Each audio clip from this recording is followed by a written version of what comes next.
Hello friends, welcome back to my channel Surabhi's cooking এ আপনাদের সবাইকে ওয়েলকাম করছি। আজকে আমি গমের ময়দা দিয়ে পোয়া পিঠা আপনাদের সঙ্গে শেয়ার করব।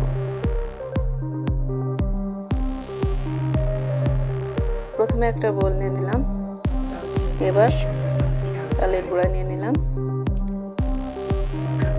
1 কাপ, আর হাফ কাপ গমের ময়দা নিয়ে নিলাম। এবার 1 কাপ চিনি অ্যাড করে দিলাম, হাফ চা চামচ লবণ অ্যাড করে দিলাম। এবার এই শুকনো উপকরণগুলো খুব ভালো করে মিশিয়ে নিতে হবে। একটু ধৈর্য সহকারে এই শুকনো উপকরণগুলো খুব ভালো করে মিশিয়ে নেব।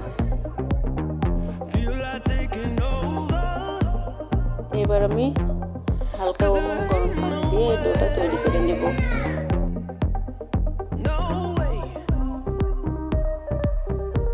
এবার কুসুম গরম পানি দিয়ে খুব ভালো করে ডোটা তৈরি করে নিব। অল্প অল্প করে পানি অ্যাড করে মাখিয়ে নিতে হবে। পানিটা বেশি গরম করবেন না, কুসুম গরম পানি হলে হবে।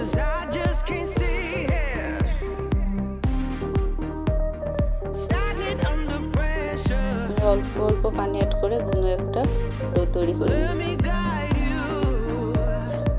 দেখুন, আমি চামচের সাহায্যে দেখাচ্ছি, ঘনত্বটা এমন হবে।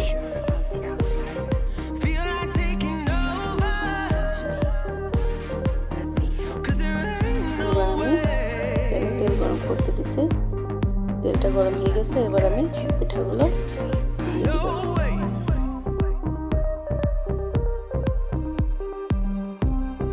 আমি একসাথে 4টা করে ভেজে নিচ্ছি। এভাবে উপরে তেলটা ছড়িয়ে দিবেন, তাহলে খুব সুন্দর ফুলবে পোয়া পিঠাটা। দেখুন কি সুন্দর ফুলেছে। এক সাইড ভাজা হয়ে গেছে, এবার আমি উল্টে দিচ্ছি। উল্টে আরেক সাইড লাল করে ভেজে নামিয়ে নেব। আর ভিডিওটা যে যেখান থেকে দেখছেন অবশ্যই সাবস্ক্রাইব করবেন, লাইক কমেন্ট শেয়ার করে দেবেন ফ্রেন্ডস এবং ফ্যামিলির মাঝে। পিঠাটা ভাজা হয়ে গেছে, এবার আমি নামিয়ে নেব।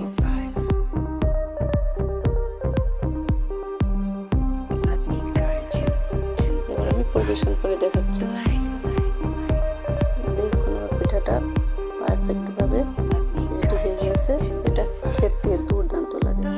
অবশ্যই বাসায় একবার ট্রাই করে দেখবেন।